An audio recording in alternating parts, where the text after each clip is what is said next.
अगर कोई कोर्ट में मैटर जाता है उसके पहले एक संस्था स्तर पर उसकी सुनवाई होगी, जो 3-4 सदस्यीय कमेटी है उसके सम्मुख रखें उसको और कोशिश करें कि न्यायालय में प्रकरण ना जाए, यहीं पे रिजॉल्व हो जाए।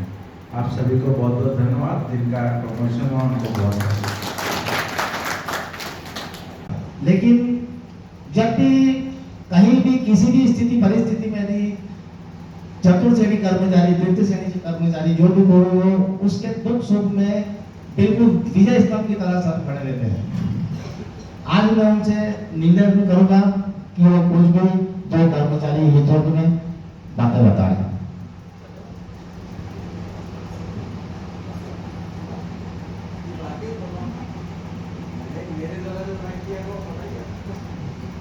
आपके द्वारा जो भी है सर बोलते रहेंगे बहुत तीव्र गति से। आपके पास में नियम कानून शासन का आदेश जो भी कुछ हो वो लीगल हो तो आप बहुत जल्दी उस कार्य को संपन्न करते हैं। हेलो, मंच पर उपस्थित पदाधिकारी, प्रचार महोदय, हमारे शुक्ला सर जी, टिकारे सर जी और हमारे जैन सर जी, इन सभी को मैं नमन करता हूँ एवं प्रांगण में हमारे जो उपस्थित कर्मचारीगण हैं उनको मैं नमन करता हूँ। सबसे पहले मैं प्रचार महोदय जी को ये बधाई देता हूँ कि जो चतुर्थ श्रेणी कर्मचारियों का समय पे दिया है, इस उपलक्ष्य में एक छोटा सा आयोजन रखा गया है और जो आपकी अनुशंसा पर ये समय पे दिया है उसके लिए मैं आपको बहुत बहुत धन्यवाद देता हूँ। और थोड़ा सा एक समस्या से मैं आपको अवगत भी कराना चाहता हूँ कि 6 तारीख को हमारे डायरेक्टर महोदय जी अपने उज्जैन इंजीनियरिंग कॉलेज में आए हुए थे।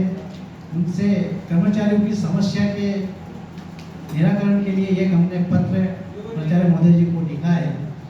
वो समस्या है कुछ नकदीकरण की। तो हमारे डायरेक्टर महोदय जी ने कहा है कि प्राचार्य महोदय जी के द्वारा एक प्रस्ताव भेजे, तो जितना भी मेरे से हो सकेगा मैं उसके लिए इस पत्र को आगे बढ़ाकर आपकी समस्या को निराकरण करूँगा। धन्यवाद। पहले आपसे क्षमा प्रार्थी हूँ कि मेरे कारण कार्यक्रम लगभग 10-15 मिनट लेट हो गया। मुझे ये लोग जब आमंत्रित करने आए थे तो मुझे ये नहीं मालूम था कि मुझे मंच पे बिठा रहे हैं। बोले हमारी पार्टी है, आप आइए। तो मैंने कहा मैं भी एक प्लेट में कुछ नाश्ता वगैरह करूँगा, जाके बैठ जाऊँगा। और मेरे कार्यक्रम रुकेगा ऐसा होता तो मैं भोजन करने नहीं जाता, मैं भोजन करने चला गया था। इसके लिए थोड़ा सा लेट हुआ, क्षमा प्रार्थी हूँ। जिन 5 कर्मचारी बंधुओं का समयमान वेतन मिला है और जब उनको मिलना था उसी समय मिला, ये एक बहुत बड़ी उपलब्धि है। और ऐसे प्रकरण हमारे पास कई सालों से पेंडिंग रहते हैं और बहुत सालों बाद जाके बैकडेट से उनको चीज़ें मिल पाती है। और इस मामले में हमारे आदरणीय आचार्य महोदय डॉक्टर जे.के. श्रीवास्तव साहब शुरू से मैं देख रहा हूँ कि वो इन संबंधों में बिल्कुल ये नहीं चाहते कि कभी भी विलम्ब हो, इसको जो समय पर ड्यू हो वो मिलना चाहिए।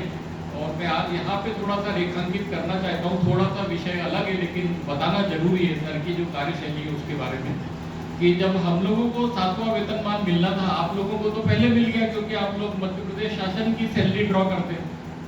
जो प्राध्यापक हैं उनको AICT का वेतनमान मिलना था, जो दिल्ली से ही लेट हुआ।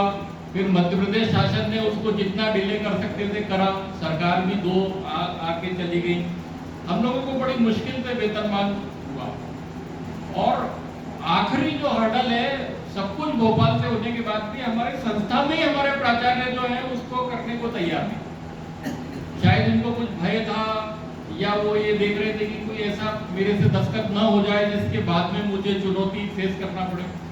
और कुछ ऐसा हमारे ऊपर वाले ने हमारी सुनी कि उसी समय सर प्राचार्य बन के आए। 2 दिन के अंतराल में सर प्राचार्य बन गए और जिस दिन वो प्राचार्य बने उसी दिन हम लोगों के वेतनमान पे, जिस दिन बने, पहला काम उन्होंने किया कि 7वां वेतनमान सभी प्राध्यापकों को दिया जाए। और इसके लिए शिंदे जी और हमारे सोलंकी जी और जितने भी हमारे मैडम हैं जो P सेक्शन देखते हैं और अकाउंट्स देखते हैं, हम लोगों को 7-7, 8-8 बजे तक काम करना पड़ा। बोले नहीं ये काम होना है। तो सर कभी कभी मेरे को भी लगता है कि एकदम जिद पे आ जाते हैं, ये होना मतलब आज होना। लेकिन जब इस तरीके का काम होता है कि हमारे कर्मचारी के बल्कि हमारे परिवार का भी प्रमुख है और हमारे सुख दुख से उसका लेना देना है, हमारे आर्थिक लाभ से उनकी चिंता है और इस कारण से उन्होंने सारे नियमों को जल्दी करके, सारी प्रक्रिया को जल्दी करके ये लाभ आप तक पहुंचाया। सर, मैं आपको पूरी संस्था की ओर से साधुवाद देता हूं और आपका आशीर्वाद न सिर्फ कर्मचारी बंधुओं पर, प्राध्यापक बंधुओं पर भी इसी प्रकार बना रहे और आप शीघ्र पूर्ण स्वस्थ होकर पूरी ताकत और पूरी ऊर्जा के साथ संस्था के विकास के लिए कार्य करते रहें, ऐसी मेरी शुभकामनाएं।